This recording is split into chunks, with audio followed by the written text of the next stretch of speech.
आज 1 जानेवारी 2026 नवीन वर्षाची पहिली सकाळ आणि तुम्ही प्रयत्न खूप केला ठरवण्यासाठी की या वर्षी खूप काही अचीव करायचं आहे. पण 10 जानेवारी येईपर्यंत तुम्ही ते परत विसरून जाल, जसं तुम्ही मागच्या वर्षी विसरला होता.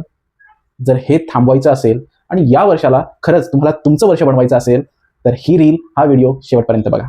नमस्कार, माझं नाव कुणाल डहाळे. मी एक लॉ ऑफ अट्रॅक्शन आणि एक लाईफ कोच आहे. तुम्ही लॉ ऑफ अट्रॅक्शन बद्दल ऐकलं असेल, त्याचा वापर करून आपण आपल्या सर्व इच्छा आकांक्षा पूर्णही करू शकतो. हे सुद्धा ऐकलं असेल, त्याच्याबद्दल पुस्तकं वाचली असेल, एखादे वेबिनार, एखादा सेमिनार अटेंड सुद्धा केला असेल. पण ते तुमच्यासाठी काम का करत नाही, याचं खरं कारण तुम्हाला अजूनही भेटलं नाही. त्याचं खरं कारण म्हणजे तुमचं वर्षानुवर्षे वय वाढतंय, म्हणजे तुमचं शरीर बदलतंय, पण तुमचे व्हायब्रेशन्स नाही.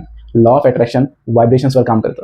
ते काय आहे हे सगळं तुम्हाला शिकायला मिळेल माझ्या 5 दिवसाच्या वर्कशॉपमध्ये. हे वर्ष फक्त आणि फक्त कॅलेंडर बदलण्यापुरतं ठेवू नका, तर तुमचं आयुष्य बदलण्यासाठी संकल्प करा. जर तुम्हाला तुमच्या आयुष्यात खरोखरच बदल हवा असेल तर रजिस्टर करा आणि भेटूया या 5 दिवसाच्या वर्कशॉपमध्ये. चला एकत्र मिळून महाराष्ट्राला अधिक आनंदी बनवूया. जय महाराष्ट्र.